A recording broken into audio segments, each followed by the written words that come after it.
What's good, my friends? This is the most interactive sports talk show anywhere. It's Offsides, Mark, Ron, and Diesel, and we are the Fan Upstate, rolling on until 7 o'clock p.m. today. You guys have so many different sports media options out there. I genuinely and truly and sincerely appreciate you making us part of your afternoon each and every day. So, my friends, what is coming up on this here jam-packed show today? I don't know. You know, we only have the host of the best college football show in America, Josh Pate, coming on at 4:20 p.m. I don't know. We just have the upset picks of the week, new upset pick standings, courtesy of Dan B and Just Jess. I don't know. We only have the high school athlete of the week who is set to be joining us at 5:40 p.m. today. Kelly Ford joining us on the show today. A whole host of great topics here, there, and everywhere. And we have you here on the most interactive sports radio show anywhere. Anywhere. All right, here's how you guys can take part. You can give us a ring at 844-FAN-PHONE. That's 844-326-3663. That's 844-FANFONE. And the MadWorldAttractions.com text line is there for you at 71307. Just start your text with the word fan, and away you go on the show. How about this, my friends? How about this? Now, your boy is sitting here right now in the throes of yet another run of virality. And this time, it's not even my information, okay? Gene Sapikoff is a columnist, college sports editor for the Post and Courier. Where is the Post and Courier? Where is that? Where is that based out of? Seems like it's based out of Charleston, South Carolina. But it has bureaus in Charleston, Columbia, Greenville, Spartanburg, Myrtle Beach, Hilton Head, Rock Hill, and something called the PD. Is the PD, Diesel, second cousin of Sugar Tit? The PD, what is that? What does that mean? The PD is what happens when you drink too much water and you can't get out of the car in time. Oh. Oh, man. So anyway, Gene Sapikoff, is that the right name? Is that his right first name? Yes. Gene Sapikoff. Okay.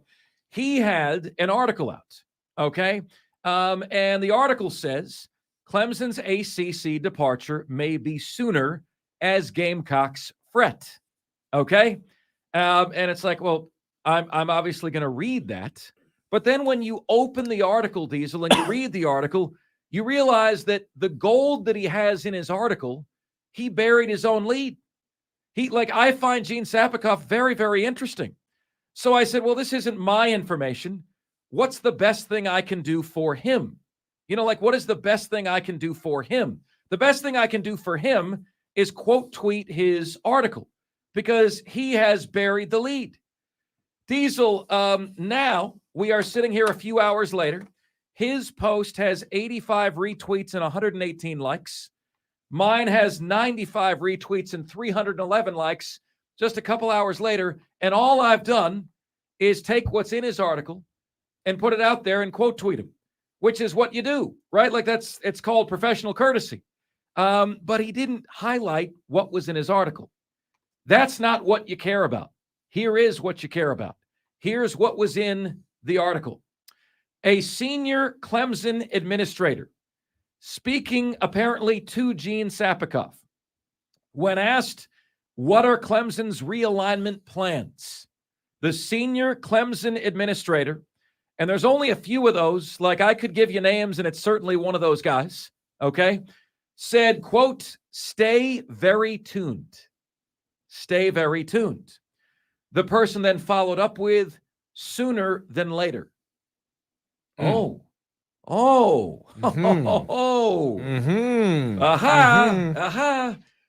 Wow. Okay, so that is in the article, and that's what I wrote in my tweet. I wrote, here it is. Stay very tuned, a Clemson senior administrator said when asked how soon a Clemson ACC departure could be announced. Quote, sooner than later. Will it be the Big Ten or the SEC for Clemson? They did it. Clemson found a way out of the grant of rights. Hashtag all in. Next thing you know, poof, viral. I quote tweeted him. It's all respect to Gene Sapakoff. Great job, great reporting, great contacts. It's right there. It's not always you that has the scoop, right? But I'm reading the article. I'm taking pieces out of the article. I'm attributing them to him. And there is the scoop, my friends. How about that? There are some other folks now that are saying expect an announcement from Clemson on their departure sometime in October. Again, folks, this is not me reporting. I'm sharing with you what I'm seeing, what I'm hearing. Gene Sapakoff spoke to a Clemson senior administrator who said, stay very tuned about Clemson's plans in the ACC. Stay very tuned. It now becomes patently obvious and very clear why exactly Clemson, Florida State, North Carolina were voting down the expansion, because it makes it harder for them to bolt, makes it harder for them to leave. And now how do you have more dissenting votes, assuming that, Stanford and Cal and whoever comes in is given full right to vote? You now have fewer and fewer, conference mates who are going to vote the way you want them to vote. That's 100% They're going right. to vote to keep things intact. And what was it called? The Magnificent Eight, Diesel, I think was the phrase over the summer when they had, a group of teams that apparently were banded together and were ready to leave the ACC. Of course, guys, it's only, we are contractually obligated every time something like this comes up to mention to you that if only someone had clued you into this Clemson leaving the ACC inevitability back on August 2nd, 2021, when it was, who was that? Oh, me, that said, per a reliable source, Clemson and Florida State have reached out to the SEC about joining the conference. The SEC is concerned that streaming numbers for Clemson and Florida State do not bring what Oklahoma and Texas do. Notre Dame is the only free agent left that would add to the pot. So that's what your boy came out with. All right. Now we've got Clemson administrators saying, stay very tuned. It's going to happen sooner than later.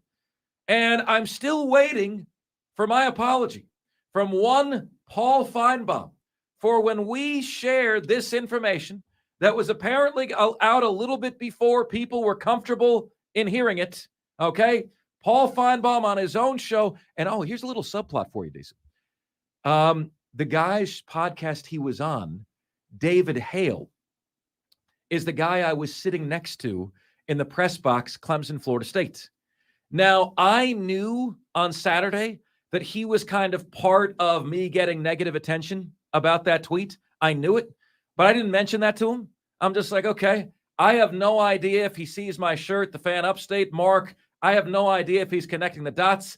I'm not going to mention that. I'm just going to be cool. And he and I ended up having a really good conversation during the game. He said to me when the game was over, it's a shame such a beautiful game had such an awful ending. And I said to him, what movie was like that? What movie fits this bill for this game? We're talking back and forth. But anyway, you might remember Paul Feinbaum went at me for this a couple years ago. He was on David Hale's, I believe it was David Hale's podcast, when Paul Feinbaum went nuts in my direction and said this.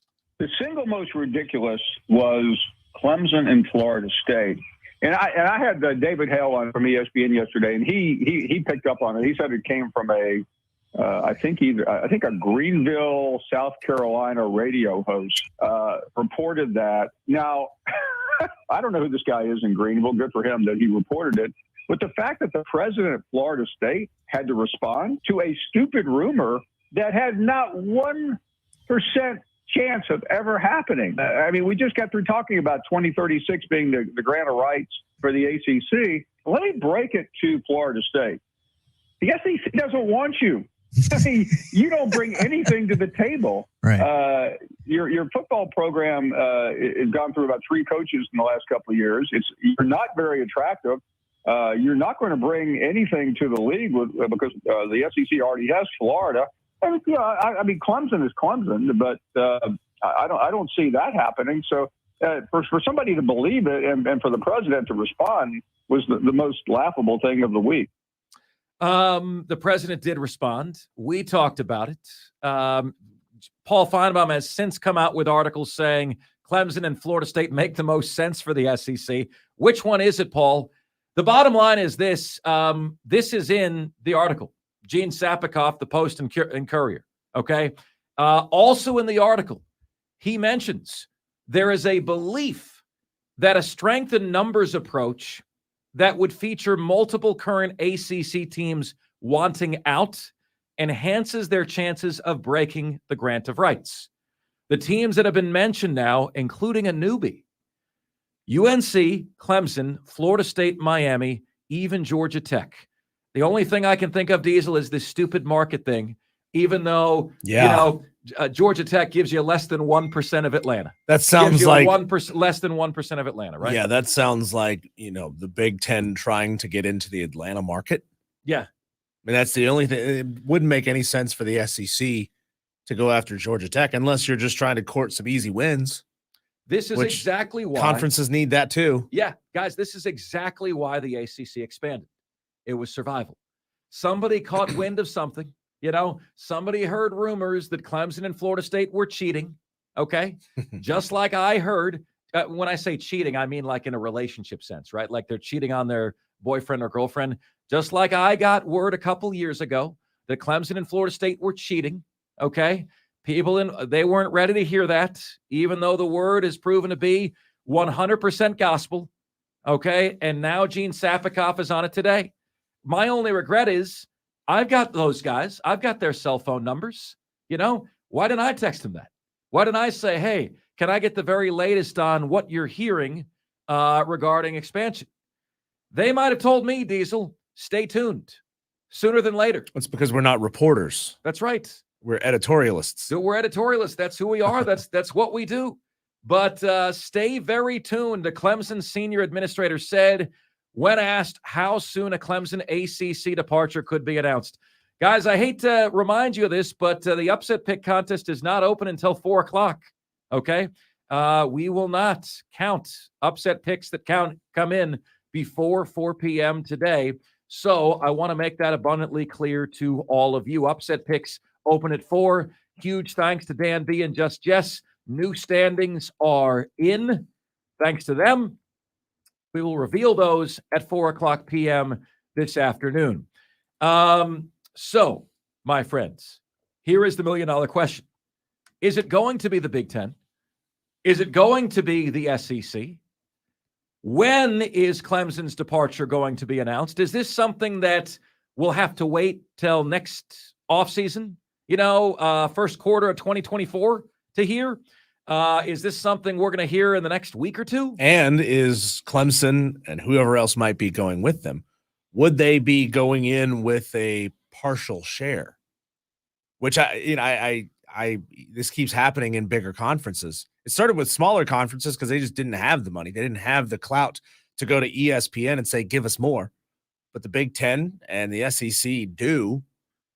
So would Clemson have to step in at a half share in the SEC? Would they have to step in? I mean, a half share, what's the SEC's payout now? $50 million? Yeah. So they would be stepping in at $25 million, which is essentially right at what the ACC pays them. And if the answer, if the agreement is come in at a half share, we'll make you whole with with exactly what you were making in the ACC. Stay with this for 5 years, and then we'll make you a full-fledged member. Would Clemson go for that? Would a program that's won multiple national titles in the last few years and had multiple playoff berths, would they be willing to stomach a partial share? What conference is better for Clemson in the long run, my friends? What conference is better for them in the long run? Is it the Big Ten? Is it the SEC? How do you see it? Diesel, to me, it's obviously the SEC. Clemson's fit has always been of the SEC culture mindset. They're an SEC school in the ACC. Their prioritization of football, right? Just the nature of their fan base. Guys, I mean, like so much in life is about fit, right? Our success here is based on fit. You know, like you guys tell me this area needed a show that kept it right down the middle on Clemson and South Carolina. And that is what we're talking about here. That's what we're talking about. So, Diesel, here's the part that confuses me, all right? You say it in a vacuum, and it sounds like this massive amount of money, right? Oh, Clemson is making $30 million less a year than their rival. But when you look at it, Diesel, like over the last 5 years, total athletic money taken in, right? 5-year cumulative grand total athletics revenue. All right. South Carolina made $697 million over 5 years. Clemson made $607. When you say it like that, it doesn't feel as dire, does it? As, oh my God, they're making $30 million more a year. Well, Clemson's still making $607 over 5 years. South Carolina's making $697. So does it surprise you that by itself would make Clemson leave? No. Look, $90 million over 5 years is still a considerable amount of money. That is still a lot of money. What it says is Clemson is their success has led to additional revenues that South Carolina's lack of success has not led to. So Clemson has found ways to close the gap. Even though they don't have the television payout revenue, they found ways to close the gap, and obviously that's commendable for any program to be able to raise that kind of money, through other means. Big Ten right now, Diesel, has about a $6 to $8 million greater payout annually than does the SEC. So with all that factored in, better fit for Clemson, SEC or Big Ten? It's the SEC. The SEC is the fit. You put Clemson in the Big Ten and you take away all the things that make it special. Yep. You take away, the closeness, the rivalries. You may or may not, depending on if the Big Ten goes to a 9 conference game model down the road, you may end up costing yourself an annual game with South Carolina. Is that something you're willing to do? Is Clemson University, this family-oriented university that, promotes how much they care about their alumni, are they willing to screw those fans and alumni over for $6 million a year? No, you shouldn't be. They better not be, because I'm going to tell you right now, Clemson fans, you are not going to like traveling to Champaign, Illinois in late October. You are not going to like traveling to Minnesota in late November. It's going to suck. It's going to really suck. And for like the first year, 2, 5, you may be like, oh, cool, we get to play Ohio State and Michigan and Penn State. That's cool, right? But then it's going to wear on you real fast. It's going to wear on you real fast, and you're not going to have fun being in that league. You're going to say, man, we're in the wrong house. Up next on the show, Kelly Ford, K Ford Ratings, thelines.com, joins us. I have asked him to compile some very specific research for the show today, and according to the YouTube and text lines, it seems like he's done just that. That, my friends, is next, and this is the most interactive sports talk show anywhere. It's Offsides, Mark, Ryan, and Diesel, and we are the Fan Upstate.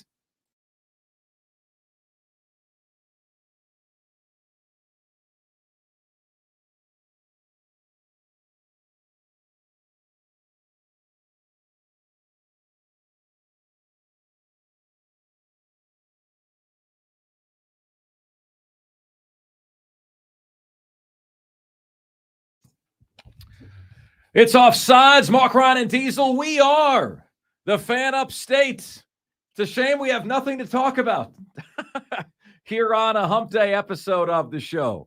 The MadWorldAttractions.com text line lighting up. So is the YouTube channel. Fantastic to have you guys with us, as is always the case. Joined right now, as we are each and every Wednesday, by Kelly Ford of thelines.com. And Kelly, I'll open with you today with something non-analytics related. A few hours ago, a columnist for the Post and Courier shared that he had a conversation with a Clemson senior administrator.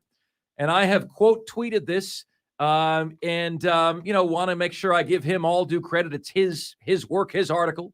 But you open the article, you read the article. He says a Clemson senior administrator said, "Stay very tuned." When asked how soon a Clemson ACC departure could be announced, the follow-up quote was, "Sooner than later." Kelly Ford, your reaction to another potential major shakeup on the ACC's front that could reportedly, in the same article, include North Carolina, Clemson, Florida State, Miami, Georgia Tech. And now it becomes patently obvious why the ACC expanded a month ago. Yeah, Mark, I haven't seen that article or read it yet. I certainly will. But my immediate reaction is, well, somebody's lawyers figured out a way to break what we thought was an airtight grant of rights. And at this point, Mark, with the conference realignment, I'm not surprised by it anymore. I'm not shocked by it anymore. It really doesn't even faze me. It's just, when we wake up and some team, some institution is changing conference affiliation for athletic purposes, really football purposes, and following money. So I'd have to see exactly how it all shakes out before I know truly how I feel about it. It is sad anytime we see conference change-ups for those that are traditionalists like myself in college football and in college athletics, but it is the way it is, and everybody follows the money. That's what presidents and chancellors are paid to do. That's what conference commissioners are paid to do. It's to look out for your best interest and what positions your conference, your institution most favorably, not necessarily to be looking out for the greater good of the sport or of the enterprise of intercollegiate athletics. Kelly Ford, thelines.com, joining us. Okay, Kelly. Kelly, we've got a cool feedback loop going, Kelly. When I text you earlier in the day and I say, Kelly, man, any chance you could work these miracles for me with these couple of questions? And then I have no idea, Kelly, if you've been able to do that or not. But then on the text line and YouTube, people are saying, Kelly Ford just posted this about Clemson. And I know it's probably what I asked you. Is that the case? Well, so actually, Mark, what I posted about Clemson was yesterday. You texted me today with a question. So no, I have not spoiled what you asked. I do have answers for you, but no, I haven't spoiled it. No. Well, I don't consider that spoiling at all, man. It's your content. You've got the content. I just thought it was really cool that like our text line and YouTube line were in such synergy with a conversation you and I possibly had, right? So I sent at 9:34 a.m. today because I had no idea how busy he was. He works in college athletics, Kelly Ford does. I wanted him to have ample time so we would have a shot of getting this information. So I'll read you guys the text that I sent Kelly. Okay, here you go. Kelly, looking forward to today. I have a couple of questions for you, and if an answer is not possible, no worries. Number one, if Clemson runs the table, what are the odds they'd play in the ACC championship game? I'm unsure of tiebreakers if Louisville finished with 2 losses because they don't play Clemson. So my feeling yesterday, Kelly, was the thing that would be the longest odds, the 1 feat, would be Clemson actually running the table. I think everything else would have a greater chance of happening than that. So from a Clemson fan perspective, brother, if you just win your games, that would be the most unlikely event. Then you see what happens after that. Am I right in that assertion? Yeah, you are right in that assertion, Mark. Right now, my numbers have about a 2% chance that Clemson runs the table, not just in the ACC, but across the board along the way here, and finishes at 10-2. So 2% chance that Clemson can get to 10-2 in the regular season here. 2% chance they get to 10-2. All right. Now, if let's say that 2% hits, which is 1 out of 50. All right. So we've got that feather in the cap. Should they go undefeated the rest of the way, Kelly, what chances would they have of playing in the ACC championship game? Yeah, so I ran that as well, Mark. And the way this shakes out, and I had to look up the conference championship, the tiebreakers, because as you mentioned, oh, cool. they're Clemson and Louisville. So with the tiebreakers are head-to-head, then it goes win percentage against common opponents, based on order of finish, kind of step ladder top to bottom. So because there's some unknowns about how Louisville's season might go and who they would drop games to get into a situation where they'd be tied with Clemson, I'm kind of treating it we're kind of treating this with some unknowns and assumptions. But bottom line, if Clemson runs the table, my numbers right now give Clemson somewhere between a 2 and 3% chance to make the ACC championship game. And here's why it's not higher, Mark, because you've lost the head-to-head tiebreak against Florida State and Duke, who are now two teams that in this scenario have a much better chance to make the conference championship game. Louisville, of course, is still out there. They might not even lose 2 games. Then you've got your North Carolina, Miami, Syracuse, all of those teams still in a position, even though they are on Clemson's schedule, to finish still with just 1 loss. So you have to run those numbers on them. So there's all these kind of calculations taking place simultaneously. What it boils down to, based on my current numbers, is a 2 to 3% chance that Clemson would get into the ACC championship game in Charlotte if they were to run the table.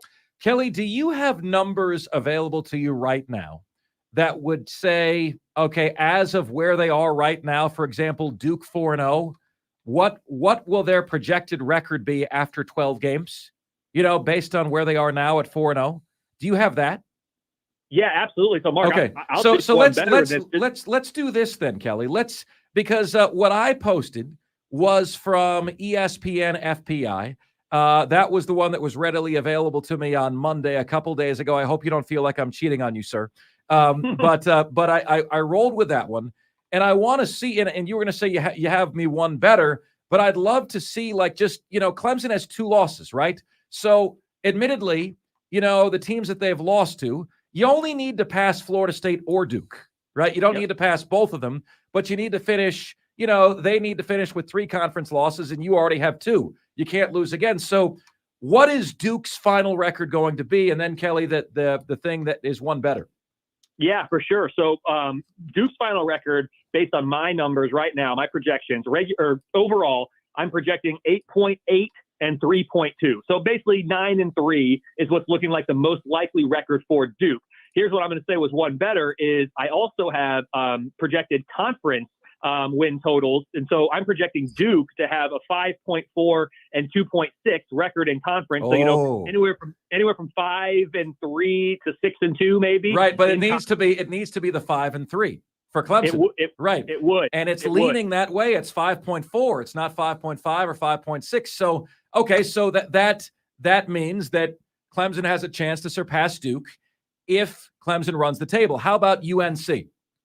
Yep, as things stand right now. And Mark, what I'm reading right now, all this is on my website. So it's on the team dashboard page. You can see kind of what the projected Sorry about that, standings Kelly. are.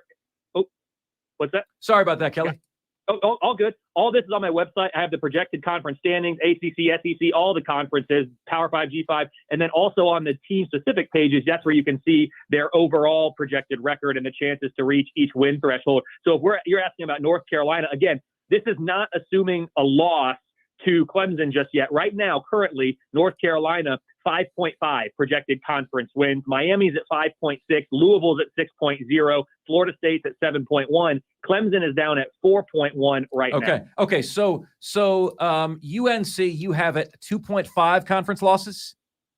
Correct. Okay. Yep. How about Miami? How many conference losses? Miami currently projecting 2.4 conference losses. Okay. Louisville, how many conference losses? 2.0. 2.0. And Syracuse, how many conference losses? 2.8. Therefore, Kelly, if those numbers bear out and Clemson runs the table, that would actually improve Clemson's odds because some of those decimal points would be higher because Clemson actually beat those teams, right? So if Clemson were to run the table, it would be a Clemson 2.0 losses versus a Louisville 2.0 losses tiebreaker. Potentially, if the numbers bear out, right? It could. Wow. See, guys, look, I'm just telling you, you're saying there's a chance. There is a chance. Win your games. Then let the chips fall where they may. Because you're hearing from Kelly Ford now. Like if I'm Clemson, a player, I'm jumping through the pads right now, man. This is it's really kind of exciting stuff. So, Kelly, awesome job, man. Thanks so much for crunching those numbers for me. My question number 2 is, and I know the odds for this because of binomial probability, I think it's called, Kelly, are probably a long shot. But the second part of the text was, what are the odds there's a 12-0 unbeaten out of all 5 power conferences? 12-0 at the end of the regular season, making the College Football Playoff Committee sweat. What are the odds? And I asked this, Kelly, because I was thinking about it. You know, who's going to beat Georgia in the SEC? Who's going to beat Florida State now in the ACC? The Pac-12 is the one that might be least likely to have an unbeaten, but they've got 3 or 4 teams that are really dominant at the top. The Big 12, Texas looks like they're impossible to beat, and I don't see anybody beating Michigan in the Big 10. What would the odds be that we have unbeatens from 5 power conference leagues? Yep, I think I misunderstood that. I'm rereading it, Mark, and now I believe I understand it correctly. What I had done is, what are the odds that we get at least one unbeaten? And so for that, I had come up with 88%. There's an 88% chance that we're going to have at least one unbeaten out of the Power 5. Now what I'm doing, Mark, is looking up what are the odds that we get at least one, or that we have out of all 5, we have one. My odds right now currently place that at less than 1%. It is actually coming out as about a 0.09% chance. So it's a 0.1% chance that we have an undefeated 12-0 team out of every single Power 5 conference. Right now, my numbers suggest the most likely of each of these. Florida State, 28% chance out of the ACC. Oklahoma, 29% chance out of the Big 12. Texas is second there at 18%. Out of the Big 10, Ohio State at 27%. Oregon out of the Pac-12 at 13%, and Georgia out of the SEC at 24%. There's about a 0.1% chance that we get 5, 12-0 out of the regular season. Of course, then they've got to go win their conference championship games as well. Yeah, and that's why I love asking you for the numbers, Kelly, because what we're watching right now, it seems hard to envision Georgia losing, Florida State losing, Michigan losing, Texas losing. It seems hard to envision that. Kelly, who in your model thus far has projected really low in the first couple of weeks of the season, but happens to find themselves with a really strong record, and vice versa? Is there anybody who projects really strong? Maybe they got a lot of talent on the roster, but they haven't been able to put success on the field. Yeah, Diesel, that's a really good question. I have not done a deep dive analysis into that as things stand right now. I mean, if I'm looking at, my power ratings and using that as kind of the baseline, and then I go down the list, okay, who has losses here on the power ratings, and then who is lower on the power ratings without any losses. If I go down to, let me see, it's on my website. I'm looking quickly. Alabama is number 5. They have a loss. Notre Dame's number 11. They have a loss. Ole Miss, LSU, A&M all have losses. They're all in the top 15. Clemson, they are my highest power rated 2-2 team. So they are number 17 in the power ratings, and they have 2 losses. So that's probably a team that I think they still have talent, and they were this close to beating a Florida State team that everybody seems to think is really, really good. And I'm not suggesting they aren't, but everyone has them power rated very highly. So they're a team. And then here's a team that is 4-0, but power rated, below average. Georgia State, they are a 4-0 team, power rated number 78. James Madison and Marshall are in the mid 60s of the power ratings. They are still undefeated. Liberty is another team. They're 92% chance to make the Conference USA Championship game. They're 4-0, but they're only power rated number 60. So let me see out of the Power 5s, kind of like who's the lowest there. Kansas is 4-0 so far, and they're power rated number 47. So that's a team that's really racked up some wins. The model's not sold on yet, but from a most deserving standpoint, Kansas is putting together a nice resume. Of course, they'll get tested this week against Texas. So at Clemson, right there in you guys' backyard, probably the one that's the best team with the bad record, and Kansas is probably the, quote, worst team that has the really good record if we're talking Power 5. I don't think anybody's model, Kelly, had Spencer Rattler doing what he's doing this year. There has never been a quarterback in Columbia that has played at the level that Spencer Rattler is playing at right now. He's got, to put this into perspective, guys, Trevor Lawrence at Clemson had a rating in the 160s. Deshaun Watson at Clemson had a rating in the 150s. Connor Shaw at South Carolina under Steve Spurrier had a rating of 156. Spencer Rattler with no running game, no defense, no offensive line, is at 177.2. So, Kelly, I am naturally fascinated by what the model says the Gamecocks' chances are this week at Tennessee, because I, for one, don't know how to pick this. A team with a defense, surprisingly, Florida, completely befuddled Tennessee a couple of weeks ago. And, you know, if South Carolina has a passing attack Saturday and Tennessee does not, the Gamecocks win that game. What does your model say? Yeah, so the model right now has Tennessee -8.5. It's a 27% chance that South Carolina wins this one here on the road. Of course, being on the road is not helping South Carolina's chances in this, but still a 1 in 4 chance. Yeah, South Carolina has been a very good team so far this year. They've improved about 2.5 points, just over 2.5 points in my power ratings from the beginning of the year. They're power rated number 33 right now. The offense is a top 25 unit. The defense, I still have concerns about at the moment. I have them power rated number 70. This will certainly be a test this weekend against the Tennessee offense on the road. So, yes, South Carolina has been a good surprise this year in terms of the power rating. The record is exactly what I expected at this point. They're not over or underachieving. But, yes, Spencer Rattler and the offense have looked very good. They really need the defense to kind of pick up some slack and get things going. Mark, if I look at my historical ratings really quickly, I'm looking it up in live time. The last time I had a South Carolina team power rated this high was 2018, I guess. I had a number 33 in the power ratings at that time too. So this is the best South Carolina team from a power rating standpoint that we've seen in 5 years. And their record at the end of the year might not match that of their record last year, but I do think this team from a power rating standpoint is more talented, at least as they stand, than last year's team was. And we'll close with Clemson and Syracuse. The most surprising number I've seen all week, Kelly, is the FPI model saying Clemson only has a 44.9% chance of winning at Syracuse. One thing models can't forecast is the drive within a team, Kelly. And my feeling is if Clemson is deflated, Syracuse has a shot. If Clemson is angry, it's going to get ugly in the Carrier Dome in Clemson's favor. What does your model say for that game?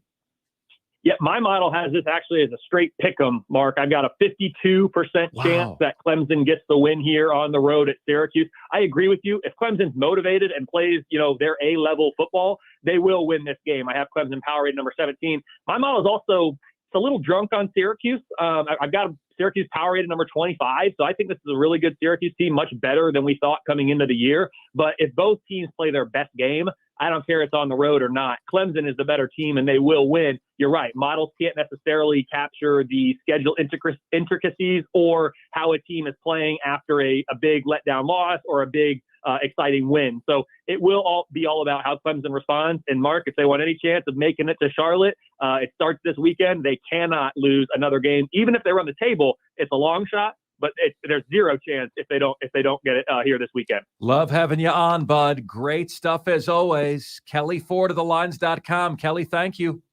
Thanks, Mark. Thanks, Diesel. We'll talk to you guys soon. All right, take care. We got to get Kelly Ford's upset pick this week as well.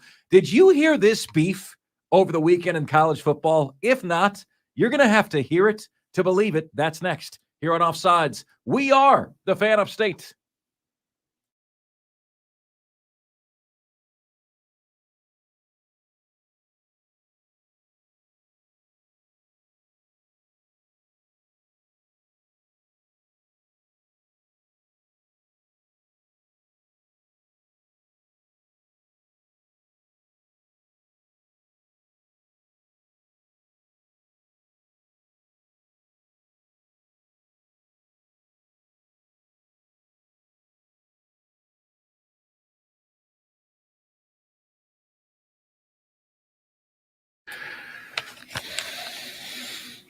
So we've got some audio for you here that Lonzo does not want you to hear.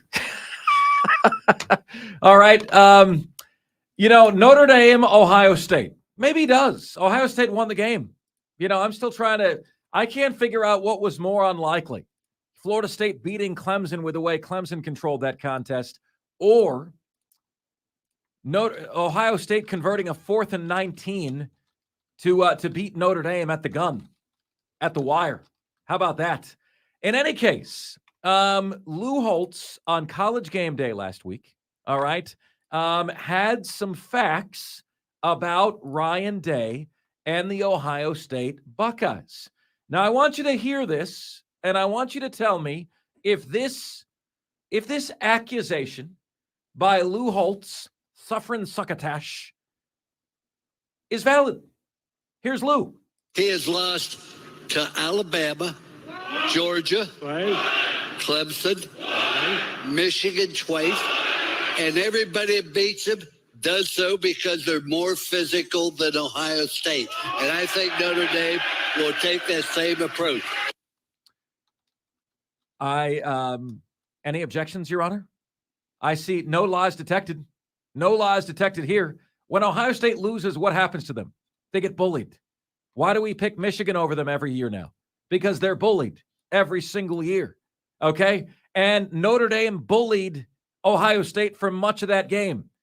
In the end, Ohio State converts to 4th and 19. Notre Dame has 10 men on the field twice. You know, like Notre Dame, their model was what Michigan did to Ohio State. And it worked. You know, this team that can't be stopped against inferior opposition had all of 10 points with 20 seconds left in the game. 10 points scored the whole game. Give me a break. Ryan Day, as you might imagine, was less amused with Lou Holtz's commentary. I'd like to know where Lou Holtz is right now. What he said about our team, I cannot believe. This is a tough team right here. We're proud to be from Ohio, and it's always been Ohio against the world. And it'll continue to be Ohio against the world. But I'll tell you what, I love those kids, and we got a tough team. Diesel, who won? Who won that debate? It's more like Ohio against easily flowing traffic patterns, because you just drove through that state. Did you see the state bird, the orange traffic cone? They're everywhere. They are. It's always under construction in the state of Ohio. They most certainly are. Lou Holtz won that. He's first of all, he was funnier. Second of all, he didn't sound like he was getting really up in his feelings. Like Ryan Day sounded like he was about to cry. Yeah, I think Ryan Day won the battle, but I think Lou Holtz wins the war, because Lou Holtz was right in his assessment, and the game played out like that. And every single time Ohio State loses, it is exactly like that. That's how they lose time after ever-loving time. So, you know, look, you're happy for the Ohio State Buckeye fans. You're happy for Lonzo. I said to you guys before the weekend, I don't think either one of these teams is a true national championship contender. I feel more that way today than I did yesterday. Notre Dame's got to circle the wagons, and they got to be ready to play at Duke. You want to make sure you don't lose to Ohio State twice. How about this, my friends? We are ready. When the clock hits 4:00 p.m., your upset picks become valid. All picks that come in before 4 p.m. are invalidated. So you got 6 minutes to go. And the upset picks will be live for a Wednesday, September 27th, 2023. Right here on the most interactive sports talk show anywhere. It's Offsides. Mark, Ryan, and Diesel, and we are the Fan Upstate.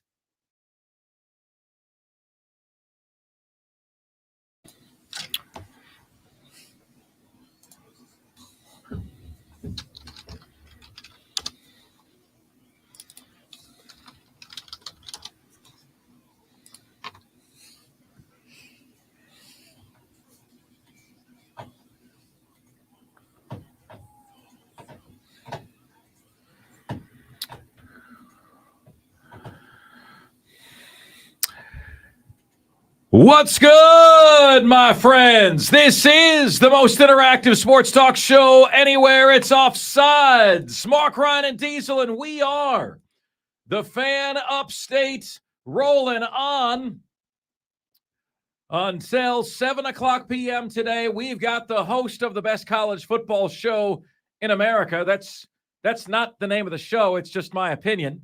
Josh Pate joining us in the very, very next segment of the show. No picks, no upset picks submitted today before this time right now will count. So remember, the picks contest opens at 4 p.m. on Thursday. If you submitted your pick before now, make sure you submit your pick again. We will be getting to that momentarily. We definitely want to reset the biggest topic of the show today.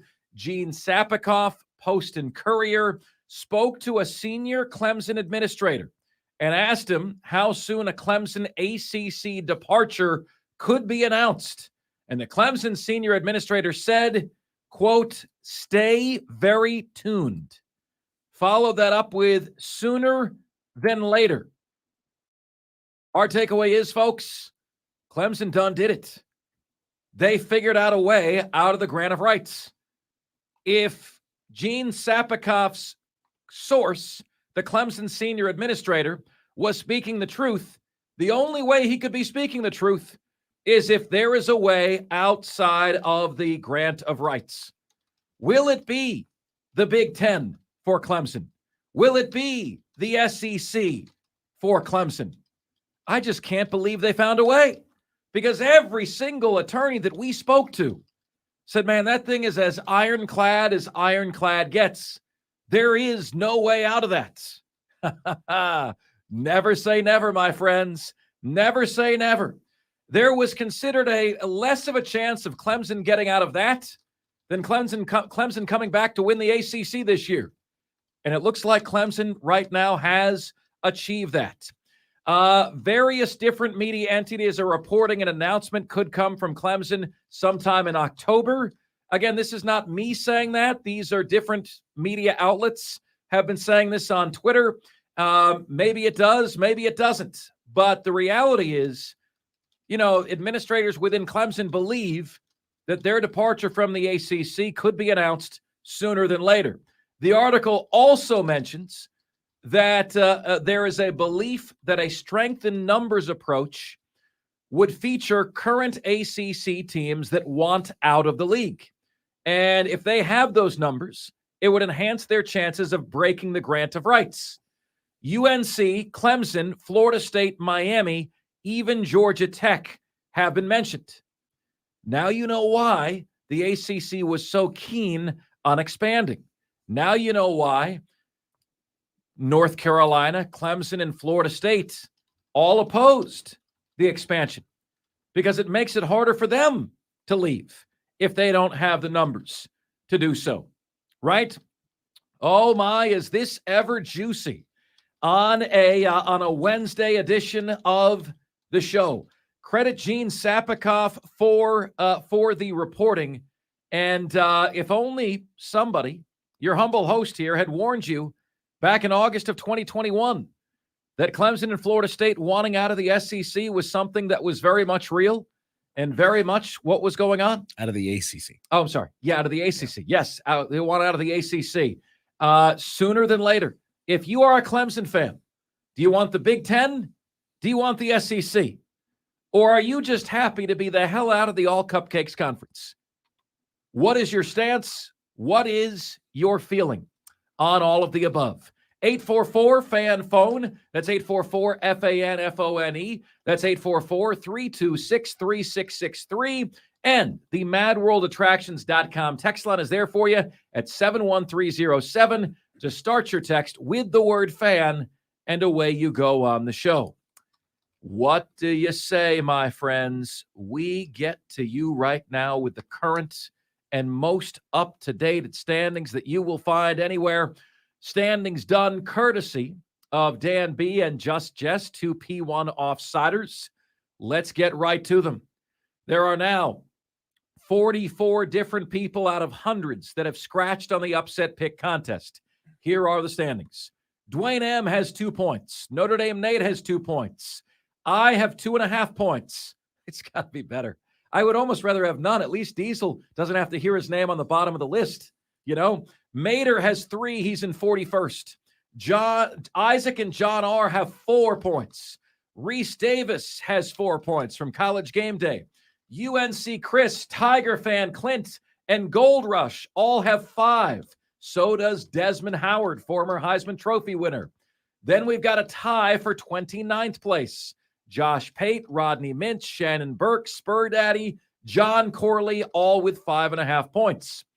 We've got a massive tie at 23rd, where 6 different people have 6 points. They are Mark L.O. Ducks, Scotty Mack, Kevin Buggs, Wolverine Joe, JC, and Joe D. Here we are at 22nd place. It's Brandon Gibson with 6.5 points. In 21st place, it's Tyler B. with 7. In 20th place, it's Emerson M. with 8.5 points. 19th place, we've got Jeff R. with 9. And 18th place, he beats me in this every single year. My old man, you know him as Pops. He's got 10 points.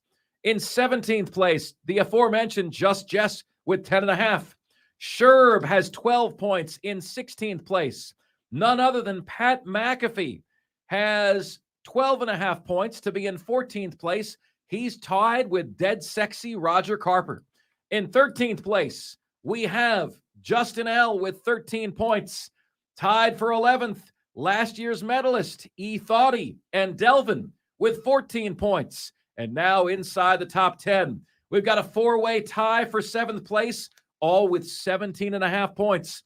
We've got Buckeye Brian, Nathan R., Minor 49er, and Will G. In 5th place, we have a 2-way tie. Dan B. and Mad Craft. They both have 18 points. In 4th place, we've got our main man, Delano the truck driver, with 23 points. And now, my friends, for the medal stand. 3rd place, we've got the Leprechaun of Lyman, who is hiddly-hooing his way onto the bronze stands. Had Notre Dame won last week, he'd now be in 2nd, and they should have. Kyle D. is in 2nd place with 25.5 points. And our leader right now, clear of the pack by more than a touchdown, Brandon with 33 big points. What are the rules in the upset pick contest? You got to pick at least a 3-point underdog, and you got to believe they're actually going to win. You have to have the belief that they're going to win their game. Then you text us on the madworldattractions.com text line, 71307. You start your text with the word fan, okay? So your text will read, fan, Mark Ryan, your upset pick, put the spread in there, okay? And then if your team pulls the upset, you get the number of points that they were the underdog. Pretty simple, right? Pretty easy. Pretty awesome. How about that? All right, my friends. Let us go ahead and get to your calls. Do we have Delvin on the line, Diesel, to start us off? Let us do just that. Delvin joins us here on Offsides today. Delvin, great to hear from you, pal. What's good? Going good, Mark. Yeah, the news about Clemson. How you know they're going to execute Big Ten? You know they could go to the new Pac-12. You never know. What Pac-12, Delvin? What Pac-12? They're dead on arrival, man. You can take them out of the oven. They're done. I'm talking about Oregon State, Washington State, Clemson, Miami, Georgia Tech. They could be the new Pac-12. You never know. Come on, Delvin. Come on. You don't know. You made me laugh today, Delvin, though. I do appreciate that. Yeah, I know. I'm just joking about that. They ain't going to happen. But Oregon State, Washington State probably going to the Mountain West, make the Mountain Pack. That's what I'm calling it, the Mountain Pack. They'll probably do. My upset pick, I'm going Houston Cougars, my plus 8.5 over Texas Tech. I'll take quarterback. And they still favorite. I don't understand that. I think they think Houston gonna suck, but Houston, former Texas Tech quarterback, is not a starting quarterback for Houston. They need him. There you go. Very, very interesting. Now that is, they lost a Tyler Show. Is Texas Tech starting quarterback? He's out for the year. That is very, very true. Delvin, my upset pick has a similar hint to it. We'll see if my hometown of Houston, Texas, can pull the upset on the road at Texas Tech. Delvin, congrats on being top 11 right there. Large and in charge, man. Doing a great job. Hopefully I'm in the top 10 this week, man. And, let's see. And yeah, let's see. Thanks for taking my call, Mark. Hey, Delvin, always good to hear from you, buddy. Always really, really good to hear from you. All right. Let us see. We're going to count the upset picks that have come in the last 11 minutes. So here we go. We've got the first one that waited until time was Maize and Brew Auburn over Georgia, minus 14.5 points. Going with the Auburn Tigers. How about that? Coach AJ is going Arkansas over Texas A&M for 6.5 points. That game is played in Jerry Jones Ego Stadium. We've got John G, who is taking Arizona plus 14 over Washington. That has no chance, John G. I'm sorry. That is absolutely no chance. I expect we're going to be seeing a lot of this game today. Mark L going Clemson and Syracuse, taking Syracuse 7 points against Clemson. Syracuse is getting 7. Ooh. Florida State beat you twice in a row. That's the million-dollar question, man. How well is Dabo going to do at coaching this year? It's one of his greatest coaching challenges. A program that has the loftiest of expectations, now seemingly playing with many of those expectations off the table. Mongo going Gamecocks over Tennessee. There's a chance at this one, Mongo. He gets 10.5 points. We've got Dan Superfan Man, Gamecocks over Tennessee. Let's see here. Texter says Gold Rush is going Gamecocks plus 11.5 over Tennessee. Joe D resending after West Virginia performed for me last week. Going to the well again. Give me West Virginia plus 12.5 points over TCU. Wow. I will tell you this, guys. The most popular pick of the week almost never hits. I was down to 2 last week, right? I had BYU over Kansas, and I had West Virginia over Texas Tech, okay? And I chose the wrong one. And I knew it as soon as I saw that I had the most popular pick. That's the one that never wins. Here in the early going, the most popular one is South Carolina over Tennessee. That's never the one that hits. Oh, we got a lot of ego and a lot of hubris starting to move in. We do. Never bet with your heart. Hurricane hubris. How about Logan Simpson going with a big one? Mississippi State over Alabama. John Dog is also going Syracuse over Clemson. Okay, so those are the legal picks that have come in at 4 p.m. or later. Diesel, what do you got for me? Yeah, I looked at 3. I did look at that West Virginia TCU game, and on paper, just by name, it seems like a solid pick. The problem is TCU is putting up massive offensive numbers. I mean, they're putting up 35, 40, 45 plus a game, and West Virginia just is not. West Virginia doesn't have the offense to run with TCU. I looked at Boise State plus 3.5 at Memphis, but I think the one that was most attractive to me, I'm going Louisiana plus 11 on the road at Minnesota. Louisiana is scoring 38 points a game, Mark. Minnesota is scoring, except for the one game where they played Northwestern, Minnesota is scoring in the teens on average. So you take out that one outlier game against a bad Northwestern, Minnesota's scoring in the teens every single game. The Sun Belt has 4 wins over Power 5 teams this year. I'm going to say Louisiana makes it 5. There is Diesel's upset pick. The $1 million question is, what is yours? Kevin Hines coming in. Duke over Notre Dame. Duke getting 6 at home. Might Ohio State beat Notre Dame twice? Might Florida State beat Clemson twice? What is the morale of those teams? Folks, how about this? One of the only shows in the country to give you the best college football personality in the nation. The host of the best college football show in America, the Late Kick Show with Josh Pate. Josh himself joins us next, right here on the most interactive sports talk show anywhere. It's Offsides. Mark Ryan and Diesel, and we are the Fan Upstate.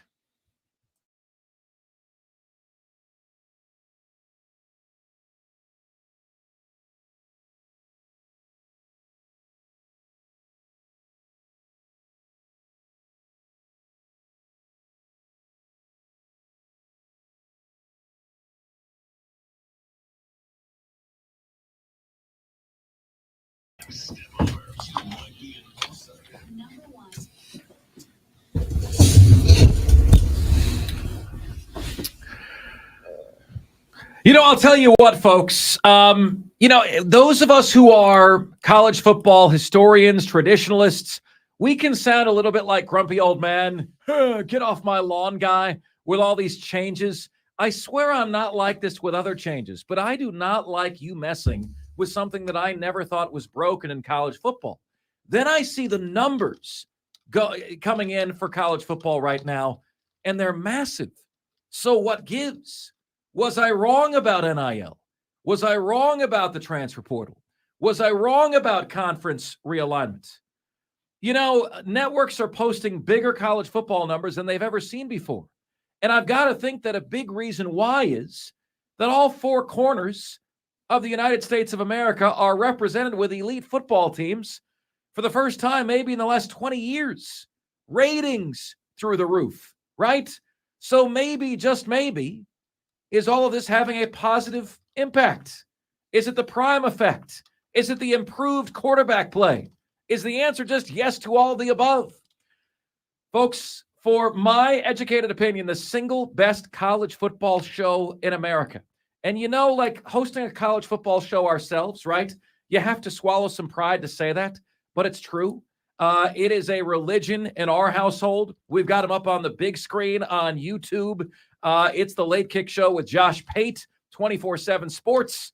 And Josh joins us right now. Josh, with all that is going on in college football that you and I are less than thrilled with, why are the numbers booming right now? Well, Mark, I would say the prime effect is pretty spot on. I would also say it doesn't hurt that the Pac-12 decided to just find itself collectively, like all at once. And you can go conference by conference. Bama got tripped up early. You've got, and think about saying this in August, you've got half a dozen undefeateds in the ACC. Not only is Clemson not a part of that group, they've got 2 losses. And you've got probably 3 bona fide national championship contenders in the Big Ten, not to mention Texas and OU are back in the Big 12. So pretty much all the indicators that you needed individually have been met collectively. And we could have a 3-hour-long show about what NIL did to contribute to that, what the portal did to contribute to that. And trust me, it would take 3 hours. But I just think a lot of stuff kind of happened simultaneously. I mean, Josh, can we admit that, you know, NIL has assisted in, you know, some programs that were traditionally on the second tier, landing a quarterback that pushes them over the top? You know, we've surmised, Bud Elliott of 24/7 Sports has surmised that somebody eventually is going to crack this blue chip ratio. It's going to be a team that's in the low 40s that has an on-fire quarterback. And Washington, Florida State, among others, certainly fit that description. They do. And I think there probably is some truth to that. I think in a broader sense, a lot of the metrics, the key indicators we've used and we've kind of chiseled in stone in the past in this sport probably need to be rethought. And one of those is the blue chip ratio. What's the minimum baseline percentage of 4- and 5-star talent you need on a roster to win? Well, what history says versus what the future may say could be 2 different things. But the other part of that is, I mean, you and I talked about this many times over the last few years. It's not that we necessarily had problems with the portal per se or with NIL. The abuse of said mechanisms is probably where our fault lied, if anything, or the fault that we placed lied. But you can't argue with results. The other thing I would say is I'm keenly aware there are people driving around that market right now that don't like it regardless of what the metrics say. And to that, I would direct you back to a segment we did on Late Kick last night. There's a separation mark that has to happen between what you personally prefer versus what is for the greater good of anything. I asked the question on Twitter yesterday, how do you define what's good and bad for college football? And really, the realization a lot of people came to is, I just have always defined that as whether I like it or not. Well, there's a lot of stuff I don't like that I can admit is good for the sport. And there may be some things, if you're anti-portal, anti-NIL, that you don't like that may be good for the sport. I think it's probably important to admit that before you can have a nuanced discussion on this. Josh Pate joins us on the show here. Josh, here's another thing you don't like talking about, and that is playoff expansion.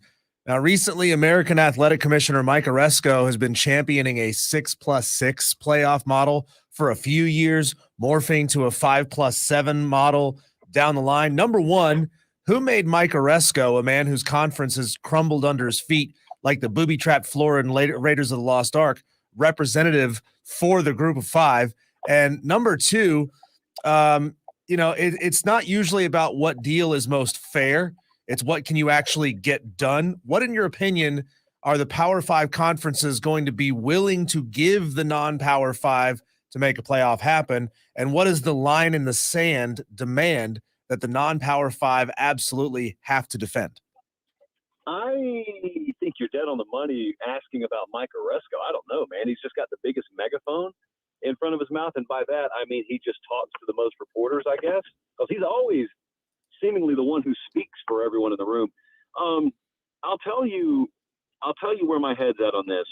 I don't really care what we get with the playoff, but if you are following this closely, you really need to be pulling for big hearts in the Big Ten room and the SEC room, because those folks really don't have to agree to anything. And I openly question if they're going to be selfish about it. And a lot of folks have been selfish in this room recently. If they're going to be selfish about it, why would you ever agree to any auto bids? Why would you sign your name on any dotted line that guarantees access to 5 conference champs or 6 conference champs? I'd never do it. If I ran those conferences, and we all know how selfless I am, Mark and Diesel, let's be real now.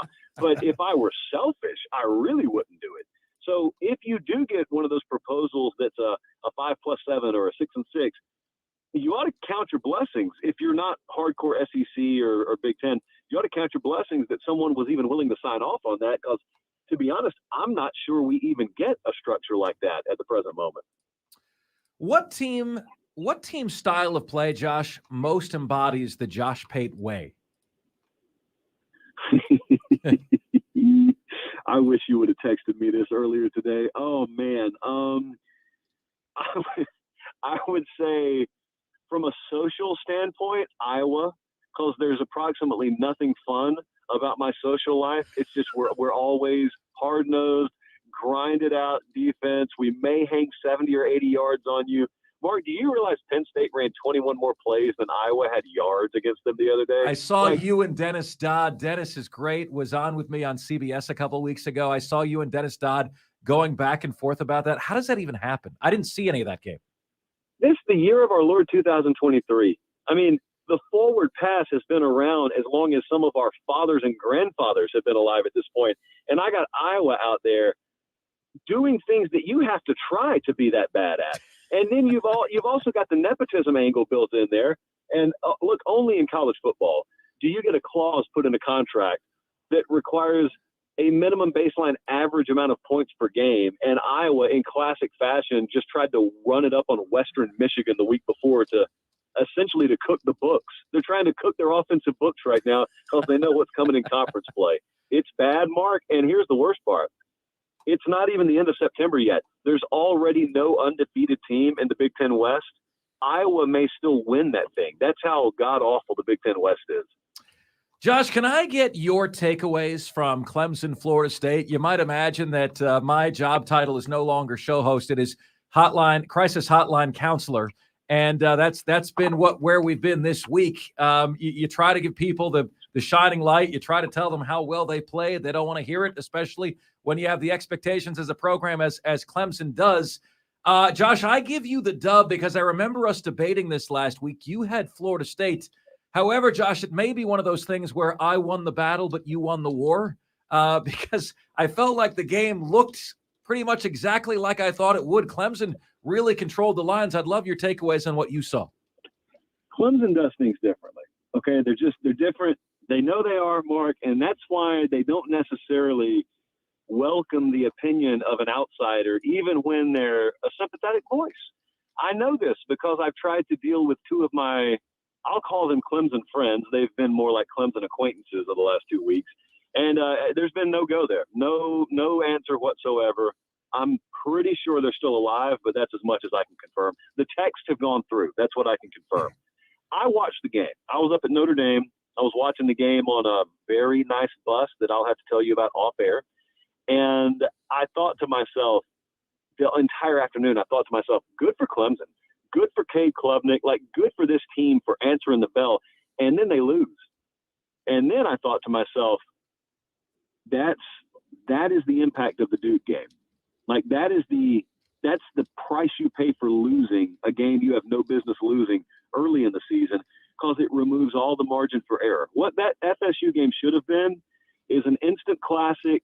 It should have felt like Ohio State Notre Dame, where you tip your cap and you say, maybe we'll see you down the line. Well, when you got that first conference loss already under your belt, you may not have it down the line. And they're under a touchdown favorite against Syracuse this Saturday, and they got several more losable games. So it was a shame, because I'd love to see that game played again. I'd love to see what Clemson could do with another 2 months of runway. I'd love to see if Florida State really has the gas in the tank to make it through what we know is the longest month of the year, and that's November in college football, like 9 months. So it was a great game, but at the same time, man, it's tough. Like I know how much wind got taken out of the sails up there. I can't even imagine what it's like to be you. Josh Pate joins us here on Offsides. Josh, Costco is famous and has become a meme for its $1.50 hot dog and beverage combo. Now, there's no such thing as a free lunch in this world. We all know that. But for the value for money, that's pretty dang close. What program or programs are really impressing you this year by the amount of value that they're getting out of their talent, staff, and resources? I think Washington State's got to come to mind immediately because I thought they were going to get run by Oregon State last week. And not only did they beat them, Cam Ward, that quarterback that they got from, I think, Incarnate Word a couple of years ago, he had the kind of stat line in the first half that would be the envy of the rest of this country. And, I mean, they're right in the thick of it out there. You got the head coach calling out College Game Day. You got the rest of the Pac-12 not too far behind. I mean, they scored a huge win. And I got coaches out there telling me, yeah, but they don't have the kind of depth to withstand conference play. And I'm like, first off, since when did the Pac-12 start beating its chest about the stringent conference schedule they've got, although good for them? And secondly, they may be right or they may be wrong. We'll see. But Utah has been without their starting quarterback all year, and all they've done is beaten everyone they've played. So a number of Pac-12 programs, I would say, is the answer for me. Josh Pate, host of the Late Kick Show with Josh Pate at Late Kick Josh on Twitter is where you get to him. Joining us here on Offsides, Mark Ryan and Diesel, the fan upstate. Josh, in college, you have 3 or 4 weeks before you have an exam, and then there's all this stress and all this buildup that I've realized life is just so much more stress-free when you're not in school. This is, in my opinion, exam week in college football. You've got some tricky contests on there, and as well as I do, the numbers say that this week is going to produce some upsets. So with that said, Josh, and this can or does not have to be your upset pick, but what contender this week would you say is in danger of flunking? Your boys, because I don't think most of America is aware of this, Mark. Florida is not favored against Kentucky as of this moment. Right. And I really am picking up a lot of the, hey, hopefully Florida avoids the upset vibes from the college football public. And I'm trying to remind them, you can't get upset if you're the dog. And so I've got that one. We just mentioned Clemson, Syracuse. I am just morbidly fascinated at whether Southern Cal runs away from Colorado or whether they find a way to make it a 4-quarter game. Also, I'm going to Auburn Saturday, and a lot of people are second-guessing me. We know how that usually turns out. But with the Once Upon a Saturday tour headed down there, Auburn looked horrifically bad offensively last week. And I think that's the impetus they'll need to maybe shake some things up offensively. They're coming home. They're in wounded animal mode. We love that mode for a home dog. And Georgia's not been on the road yet this year, and Georgia's looked clunky. The difference is they've not played anyone uniquely capable of exposing them. South Carolina led them, but South Carolina can't commit to their running game. Auburn can. And so I'm interested to see that one. Georgia about a 2-touchdown favorite. I'm excited to see that one. I'm also telling you, just keep an eye on Michigan when they go to Nebraska this weekend. I got them at number 9 or 10 in the JP poll, and people have been cussing me up one side and down the other. I don't think they've played impressive football this year. Now, it may be because they're sleepwalking, or it may just because they were overinflated in the preseason. So it's not like Nebraska is exactly the David I'm counting on to take down Goliath, but crazier things have happened already this year. Josh, Jim Rome talks on his show a lot about his son Logan being enrolled at Colorado. And when you think about Prime being there, it's one hell of an exciting place to be if you are a freshman or a sophomore enrolled in school. Mark went to a football school. I went to a football school. If you could de-age yourself to the age of 18, Josh, and plop yourself at an institution that you know is going to be an exciting place for football over the next 4 years, where would you put yourself? You know, a good spot if I wanted to go off the beaten path, if I didn't want to be an SEC sellout, a good spot may be Oregon, or if you care about the sun, Miami would be a good place. I happen to think LSU is going nowhere with Brian Kelly down there. And by that, I mean they're not going to disappear. So that'd be a good place. But can anyone bet against Texas and Steve Sarkisian right now and the future of that program? Because I would say Austin's a pretty nice place to live. Well, depending on your leanings, pretty nice place to live. If I care about coast, I'm going to Miami. If weather doesn't bother me, I'm going to Oregon. If I want a little mix of both, I'm going to Austin. And if I care about none of that and I just want to serve the country, maybe I'll go to Army. Diesel, how about that? Josh, this is blasphemous, sir. You are treasonous with what you're saying here. I saw the shirt that you wore when I attended the taping of the Late Kick Show. You had the Iowa State shirt on. You've always struck me, Josh, as a small town guy with big town talent. You're not going to Iowa State? Look, I don't know what to tell you. Have you seen us this year? It was a Super Bowl. It was a Super Bowl to be able to get up and beat Oklahoma State, man. It's tough times. It doesn't mean you can't go home to visit, Mark, but I got to get out of there for a little while. There you go. There you go. Josh, I don't know how you do it. You always seem to find the heart of controversy for the Once Upon a Saturday tour. You're at Notre Dame, Ohio State last week. Notre Dame's got 10 men on the field. Your video shot at the end of the game is incredible. And again, it felt like a lot like Clemson, Florida State. Clemson should win this game. They didn't. Notre Dame should win this game. They didn't. Were you putting together, Josh, in real time that Notre Dame had 10 men on the field? What was that scene like? A less professional version of me would tell you I was aware of it. Okay. But Mark, I was not aware of that. I might as well have been on the Notre Dame coaching staff. I had no clue. And I'm just really, I was too close to it. I couldn't even see the other side of the field because I was standing in the end zone. But I'll tell you, man, you're right on the money with that. Think about that. Two home teams come in and steal games that look like they don't belong to them, and FSU and Ohio State, and get out of there with wins. And afterwards, man, Ryan Day, I'll tell you what happened 3.5 or 4 hours before that. When Ohio State got to the building, before they'd even opened the gates to the public, I talked to a couple of their coaches, and they said, Ryan Day has been different this whole week. Whatever in the world Lou Holtz said triggered something in him. Like, they were talking to me about that before the game. So it wasn't a shock to me that he said what he said afterwards. I know it surprised the rest of college football, but he had been on one all week about that. And really what it was, I think, was a buildup of what a lot of people have said. It just took Lou Holtz saying it to apparently get him to boil over. But the volcano was already showing signs of eruption being imminent. Now, only question is that the kind of inspired play they get the rest of the year?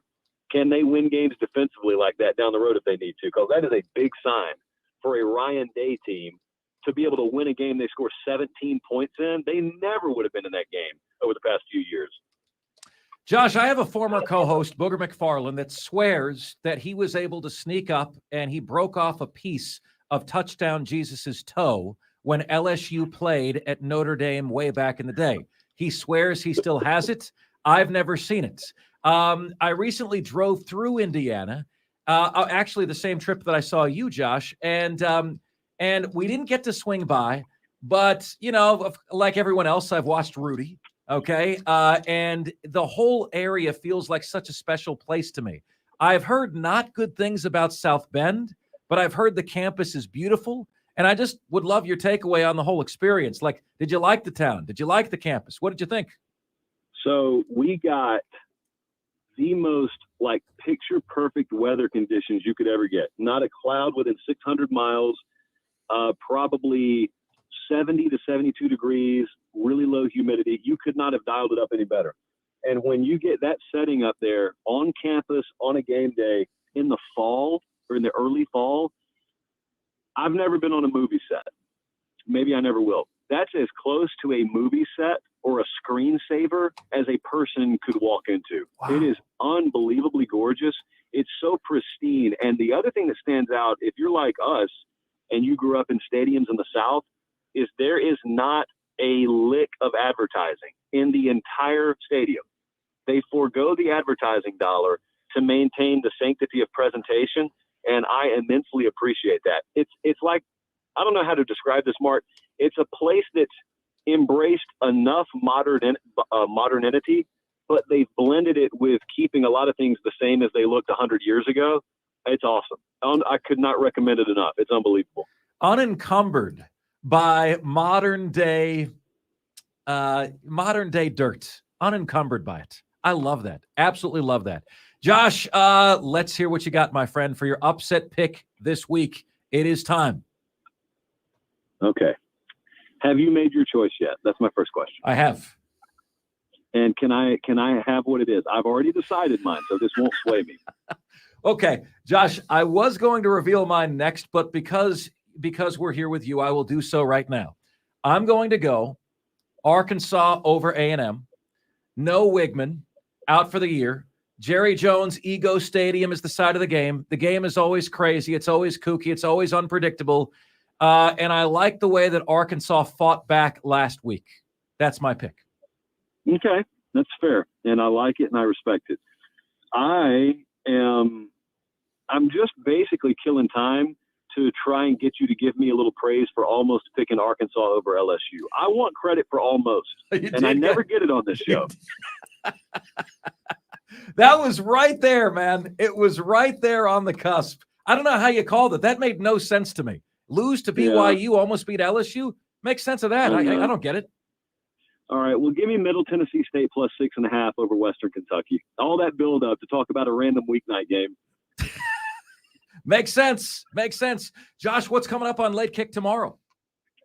Oh, I've had Kubelik. I've had Cole Kubelik on the show every Thursday this year. I love the vibe he has. I go back and forth with him. We're going to pick a few more games. I don't know. Thursday's always a grab bag show. It's really weird, Mark. When you do your reaction on Sunday and predictions on Tuesday, Thursday's a total wild card show. Love it. Can't wait to check it out. Check it out for you guys as well. The Late Kick Show on YouTube. Please do subscribe. There are over 200,000 followers. Great catching up with you, pal. Safe travels. Appreciate it, man. All right. Take care. Josh Pate of The Late Kick Show joins us each and every week here on Offsides, the Fan Upstate, and we will be back right after this.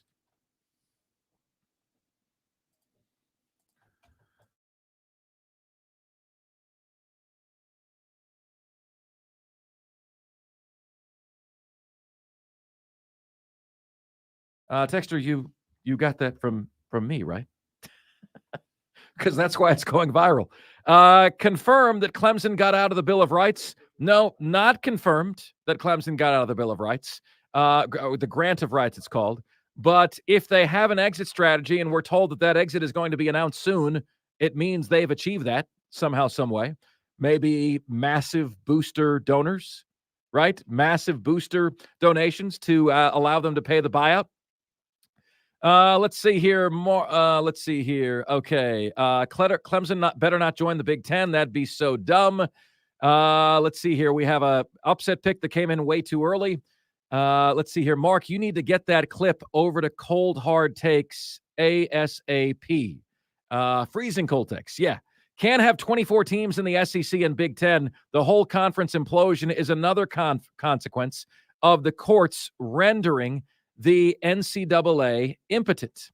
Texter says, Mark, I don't see Georgia Tech leaving the ACC. Maybe they won't, but they're mentioned as being among the teams that could.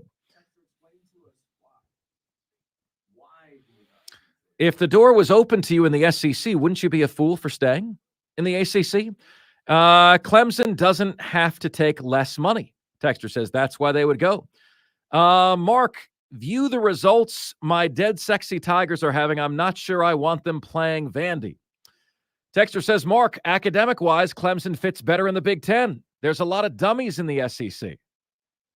You're listening to one of them right now.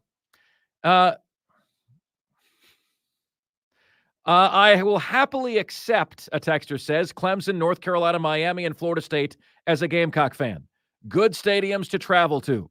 The Gamecocks Sapakoff's article was about the Gamecocks trying to block that from happening. They need the advantage of the SEC over Clemson. If Clemson leaves, I think they're going to the Big Ten. Texter says FSU probably leaves to the SEC because Florida State will make more money for the SEC. Clemson will make the Big Ten more money. I mean, based on what, Texter? Not necessarily. Can't wait to see Clemson in the SEC. Those 10-win seasons will be few and far between. Very, very few, very, very far between. All right. Commander Reed got his pick in time. Baylor over UCF, 11.5 points. Looked at that one. Dan Superfan Man takes South Carolina over Tennessee. Mason Brew takes Auburn over Georgia. Coach AJ, he and I agree on the same. Arkansas over Texas A&M. We've got Mongo taking Gamecocks over Tennessee. I almost ruined that audio, Diesel, by laughing. Sorry, I didn't have it in utilities so people on the street couldn't hear it. Pongo, Bongo, I can't remember his name. There you go. Once the ACC added Stanford and Cal, it allowed Clemson to get out of the grant of rights. No, not true. Mark, if the ACC is the cupcake league and they're 4-1 versus the SEC this year, what does that make the SEC? Texter, that makes you guilty of premature smaculation with a very small sample size.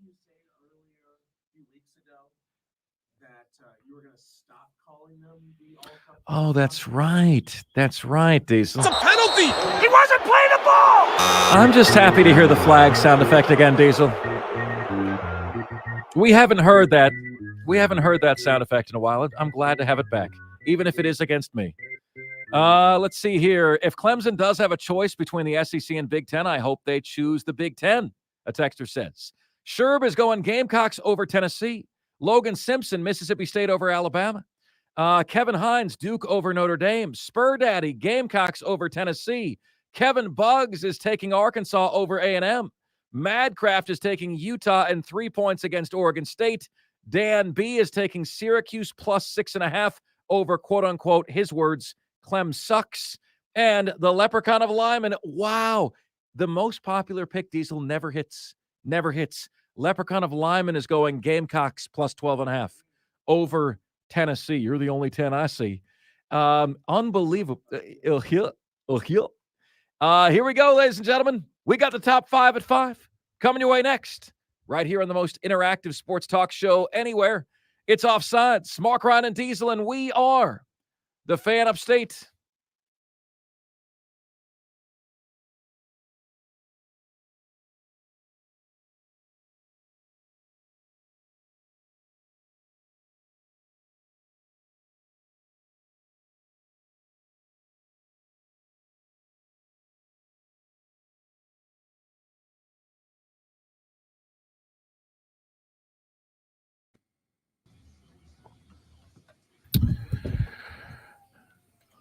What's good, everybody? This is the most interactive sports talk show anywhere. It's Offsides. Mark, Ryan, and Diesel, and we are the Fan Upstate. What's good, everybody, on the YouTube feed? What is good, everyone, on the MadWorldAttractions.com text line, and all of you Offsiders listening around the Upstate right now? I am thrilled to have you guys with us here today. Jam-packed, final 2 hours of the show. We are halfway through. Upset Pick Challenge is large and in charge. Some major breaking intel today on the show as well. So it is time to get right to it. We call this little ditty the Top 5 at 5. It is the top 5 biggest sports stories of the day, the top 5 topics we're discussing. Ladies and gentlemen of the Upstate, Offsiders, the Top 5 at 5 starts right now.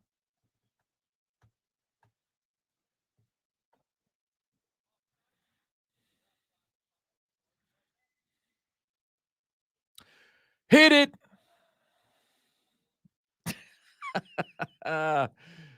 Tallahassee Todd.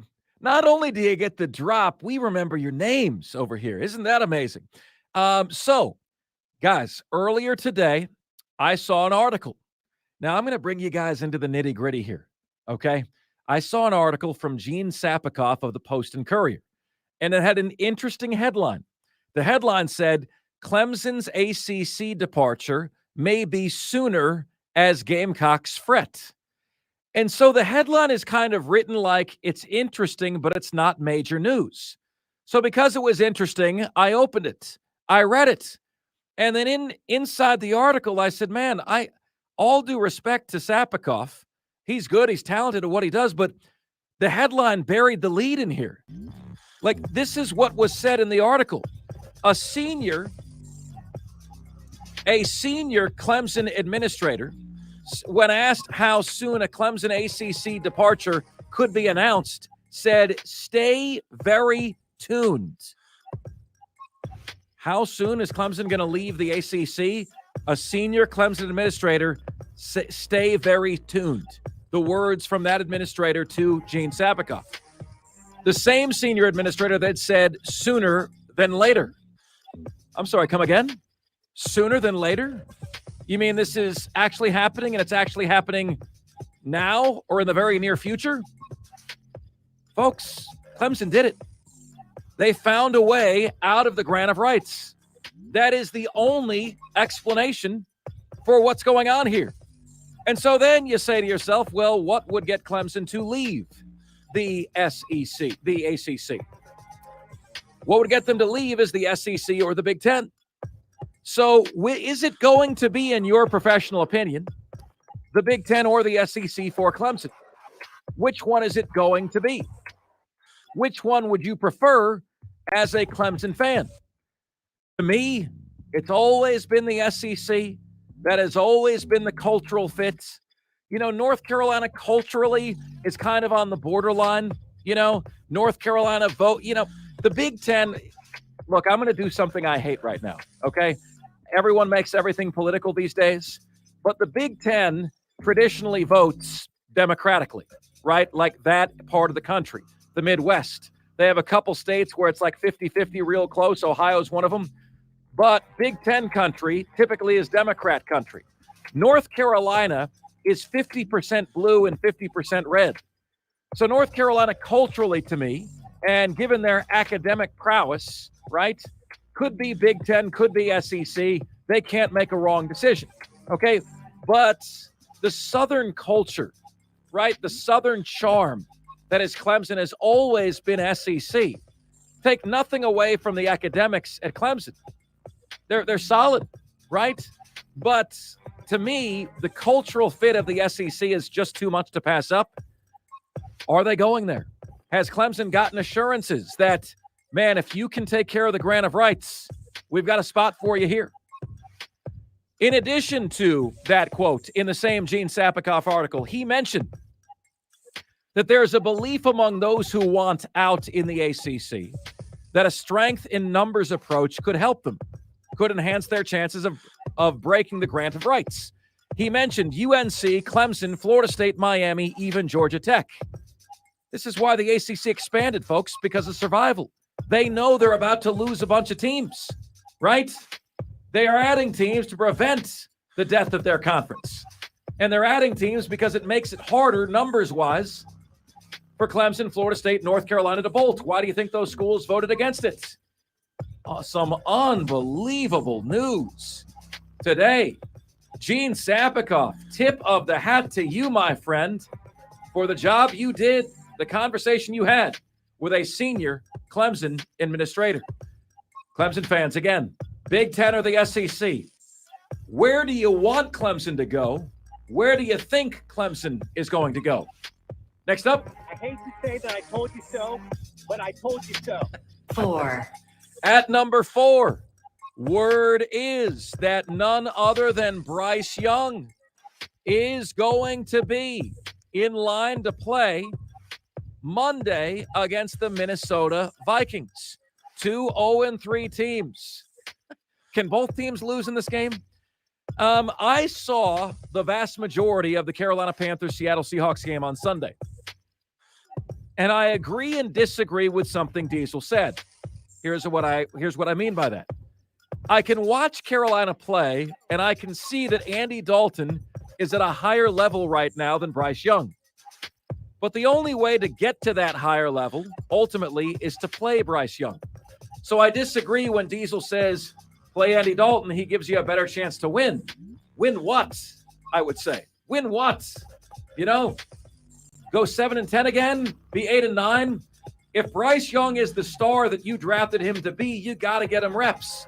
The sooner you do that, the sooner you might be back in the playoffs, whether that's 2024, 2025, who knows? But Bryce Young, the ankle, back on track. Can they beat the Minnesota Vikings? I don't think there's a snowball's chance in hell. Next up. Pongo, Bongo, I can't remember his name. 3. We've got a major blockbuster trade today in the National Basketball Association. NBA, who are you? I haven't considered you. I haven't thought about you in quite a while. It is, and look, Miami has been calling Portland's bluff on Damian Lillard, and Miami got exposed and called to the carpets. The Portland Trailblazers have traded Damian Lillard not to the Miami Heat, but folks, the Portland Trailblazers have traded Damian Lillard, and in so doing, my friends, they got a haul that Miami was unable to match. Damian goes to the Milwaukee Bucks as part of a 3-team deal. Listen to what Portland gets in exchange for 33-year-old Damian Lillard. They get 23-year-old DeAndre Ayton from the Phoenix Suns. They get 34-year-old Drew Holiday, who I'm sure they're going to trade or buy out because he doesn't fit with a rebuilding team, although still a very sought-after player. They get Milwaukee's 2029 first-round draft pick, and they have unprotected Milwaukee swap rights in 2028 and 2030. What does that mean? That means if Milwaukee ends up having a better draft pick in 2028 or 2030, which is 5 to 7 years from now, they get to swap picks with them for their own worst pick. You got DeAndre Ayton and Drew Holiday for 33-year-old Damian Lillard. Now you know why they didn't accept Miami's offer of Tyler Hero and change. I don't quite understand the deal. I get it from Milwaukee's standpoint, absolutely. I get it from Portland's standpoint, well done. I don't understand it really from Phoenix's standpoint. They just re-signed DeAndre Ayton to a big deal. And what they got for him were spare parts. Yusuf Nurkic, Grayson Allen, who's got the most punchable face in the NBA, Diesel. Yusuf Nurkic sounds like what you described to your doctor, the way a certain body part is feeling. That's right. Nasir Little and Keon Johnson, spare parts. The Suns got spare parts, and they gave up DeAndre Ayton. I don't know why they'd be interested in that deal at all. Like, if you want me to join as a third party, you got to give me something better than that. So, in this trade, Milwaukee actually gets worse defensively, gets far better offensively. And their hope is going to be that with Chris Middleton, Giannis Antetokounmpo, Damian Lillard, they can just outscore everybody 130 to 128. We'll see how it plays out. Crazy day. All right, next up. It was disgusting. It was awful. My heart broke that day.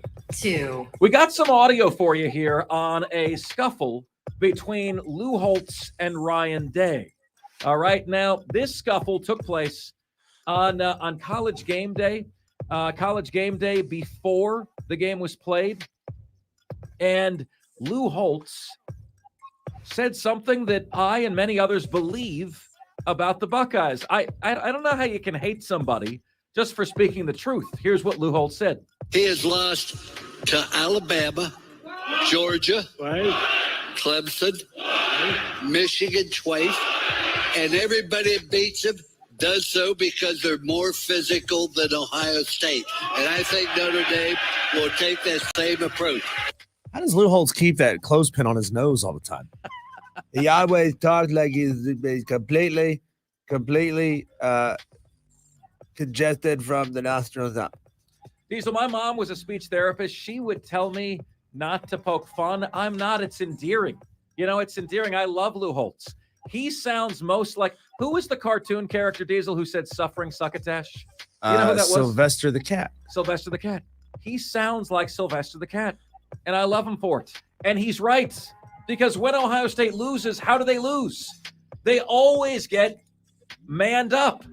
They always get pushed around, bullied around. They got pushed around Saturday. Lou Holtz was right. But as you might imagine, when Ohio State wins that game, Ryan Day had Mr. Holtz in his crosshairs. Like, I'd like to know where Lou Holtz is right now. What he said about our team, I cannot believe. This is a tough team right here.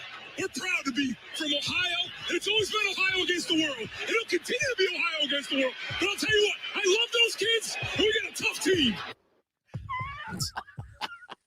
He's getting more mad the more he talks. Ryan, your team isn't tough. We saw that again on Saturday. You get pushed around. You're very finesse. Get out of the shotgun on 3rd and 1. That'll help with the toughness. Okay, it really will. There's no reason for that. You know, you play in passing formations all day long. You wonder why your team isn't tough. You earn the toughness. Point for Lou Holtz in my opinion, there. And finally, man, it was gangster. One. Our upset picks of the week contest, large and in charge. The upset picks flying in right now. On the MadWorldAttractions.com text line. We appreciate you guys. Keep those picks flying in. We have updated standings for you. On the upset pick challenge. So why don't we get to the top 20 right now? And if you're wanting to know where you can see the standings, I will be posting them on Facebook and Twitter on the Fan Upstate. Okay? So whether you have Facebook, Twitter, go to the Fan Upstate. You'll see the updated standings posted right there. In 20th place, it's Emerson M with 8.5 points. 19th place, Jeff R with 9 points. 18th place, my old man Pops. He's got 10. 17th place, Just Jess has 10.5. 16th place, Sherb has 12. 14th place is a tie with between Dead Sexy Roger Carper and Pat McAfee. You want to be linked to Pat McAfee, Dead Sexy. Justin L is in 13th place with 13 points. E. Thoughty, a medalist last year in this here competition. And Delvin are tied with 14 points. Tied for 7th, you got Will G, Minor 49er, Nathan R, and Buckeye Brian. You've then got tied for 5th place, Dan B and Mad Craft with 18 points. You've got Delano with 23 points in 4th place, and the medal stand, the Leprechaun of Lyman, has 24.5. Should have 27.5, but Marcus Freeman does not know how to count to 11. Kyle D has 25.5 points, and Brandon. Brandon. Let's go, Brandon. Did I just say that on the air? Let's go, Brandon. 33 points. Leads the way in the Offsides upset pick contest.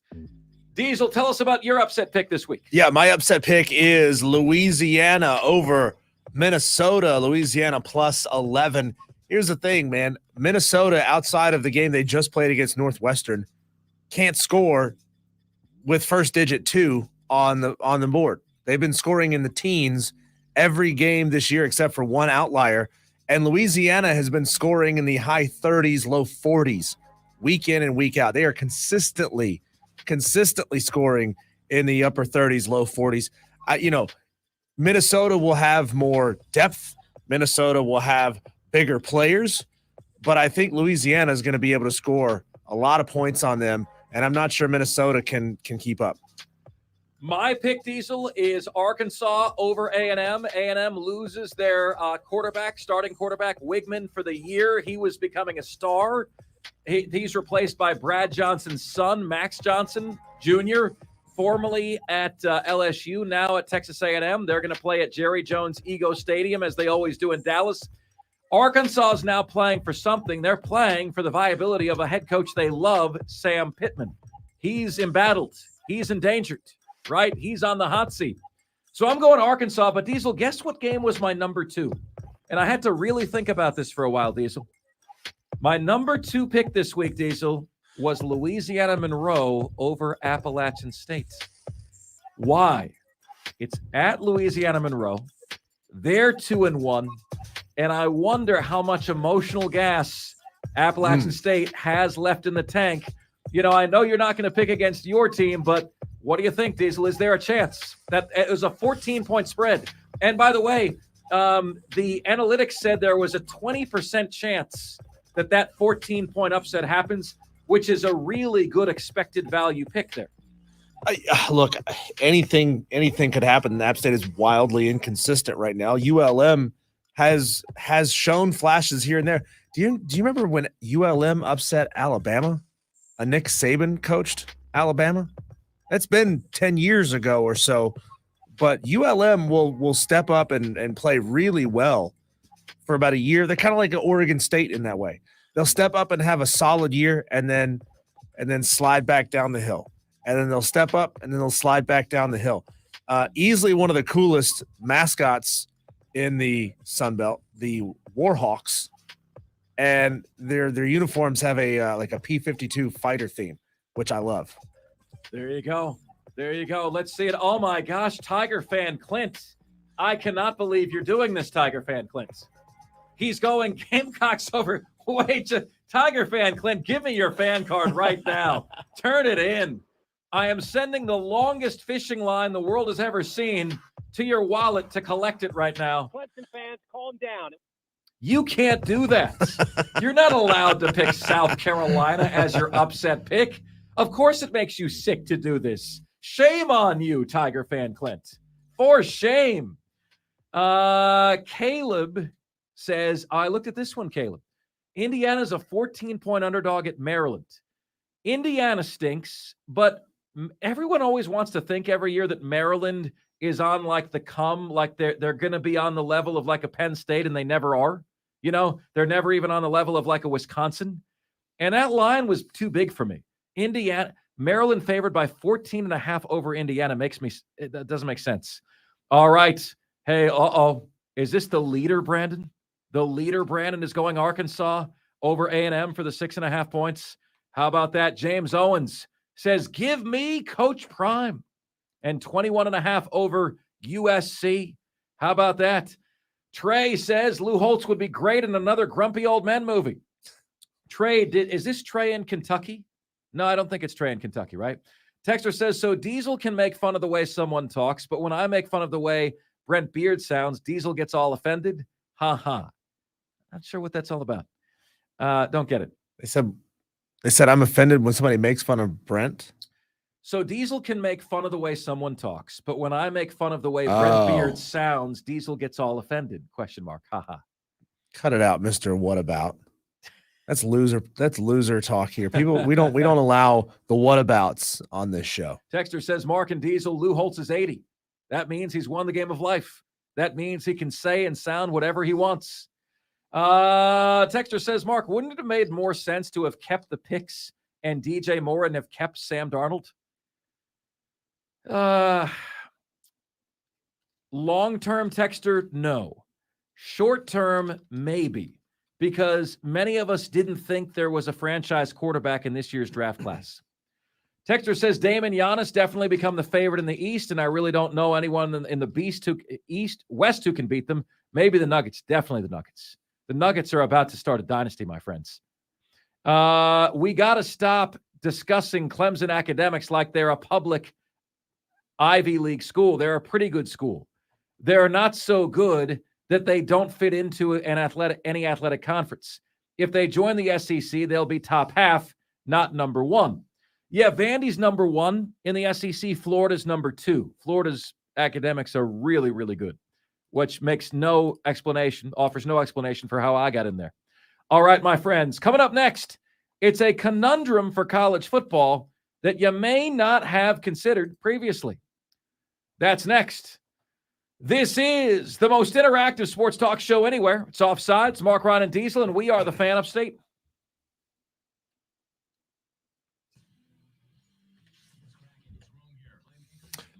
Oh, you guys were on fire today, man. The conversation was raging the whole time. It was hard to keep up with everything that you guys were messaging in throughout the show. I tried to star some of your messages as they come through, but man, you guys were just going so fast today that it's really, really tough. A lot of you say some really great things here in the thread, but once it gets 6 or 7 messages up, we're just not going back and reading them throughout the show because there's just so much of them. That's why, you got to text into the show. If you really, really, really want your point to be read on the air, text into the show. You can say it in both places, but definitely text it into the show. You guys are great. You keep blowing up our content every single day, so we definitely appreciate that. Where do you want Clemson to go? Where do you want Florida State to go? Big Ten of the SEC. Rumor has it this could be coming down the pike sooner than later. What do you think, guys? We'll see you guys tomorrow.